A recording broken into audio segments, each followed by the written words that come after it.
Olá, gente, tudo bem? Aqui é a professora Mariana Trivelloni e hoje nós vamos dar continuidade à nossa aula número 16 sobre classificação dos contratos aqui no curso de Direito Civil Descomplicado da Cultive.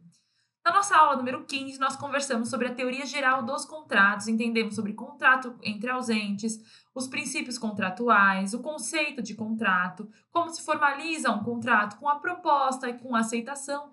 E agora nós vamos entender os vários tipos de contratos que existem no nosso ordenamento jurídico brasileiro. Então, vamos lá. Primeiramente, nós vamos falar um pouco sobre os contratos unilaterais, os contratos bilaterais e os plurilaterais.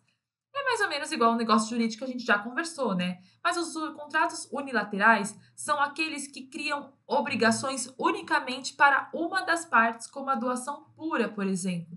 Eu comentei algumas aulas atrás que não existia contrato entre si mesmo. E eu usei a expressão contrato unilateral de forma errada. Porque, na verdade, os contratos unilaterais é aqueles que se criam. Não existe, de fato, contrato entre eu mesma comigo mesma. Eu não posso me imputar alguma coisa, eu sendo a pessoa que a contratante e a contratada, mas existem contratos unilaterais desse tipo de forma que criam obrigações para uma das partes. A doação pura, por exemplo, ela cria uma obrigação somente ao doador e o outro apenas recebe. Já os contratos bilaterais são aqueles que geram obrigações para ambos, como um contrato de compra e venda, locação, contrato de transporte, contrato de depósito, por exemplo, outros milhões de tipos de contrato. Já os plurilaterais são os contratos que contêm mais de duas partes. Seguindo aqui nos nossos próximos slides, vamos falar um pouco agora sobre os contratos gratuitos e onerosos. Os contratos gratuitos também são chamados de contratos benéficos, que são os contratos em que apenas uma das partes oferece benefício ou vantagem. Para outra, só há obrigação, sacrifício. Exemplo de que a gente falou agora de contrato unilateral como doação pura, ela é um contrato gratuito, tá? Ou benéfico também pode ser chamado.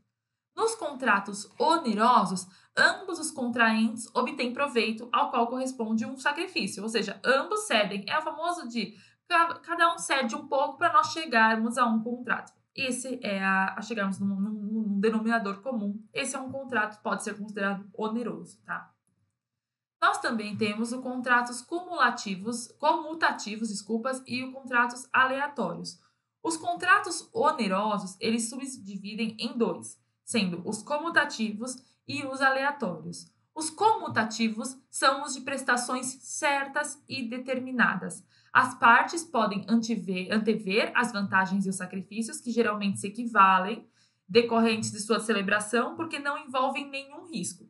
Então, esses são os comutativos. Já os aleatórios, eles são completamente contrários aos comutativos. Eles caracterizam pela incerteza para as duas partes sobre as vantagens e sacrifícios que cada uma poderá auferir.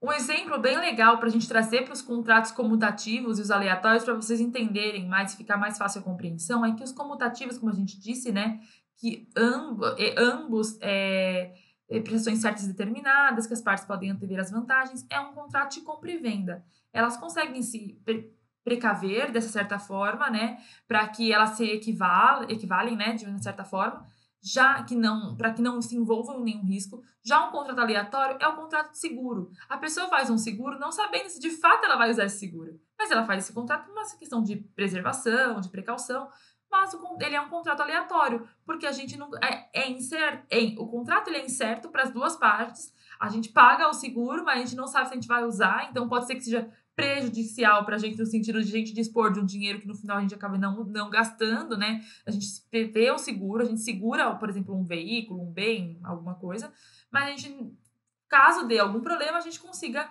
ser beneficiado do prêmio. Então, esse é um contrato aleatório. Temos também os contratos típicos e atípicos. Os contratos típicos são aqueles regulados pela lei que têm perfil nela traçado.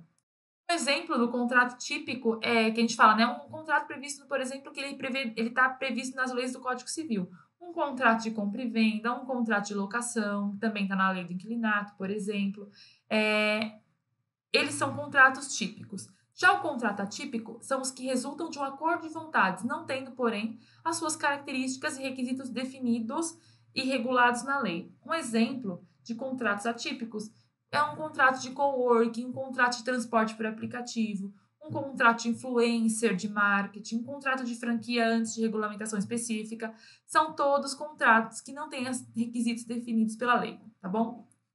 Então, para nós encerrarmos aqui a nossa aula, essa aula foi um pouquinho mais curta, é uma aula para a gente rever as classificações dos contratos, né? Para nós entendermos um pouco mais sobre isso, para nós finalizarmos essa parte dos contratos, essa revisão que nós fizemos dos contratos. Aqui a gente trouxe os contratos mais falados, os mais que caem mais na OAB, os mais importantes, vamos dizer assim, que a gente tem uma lista, uma infinidade enorme de classificação de contratos. Então, aqui a gente destacou os mais importantes para a gente rever. Então, é isso.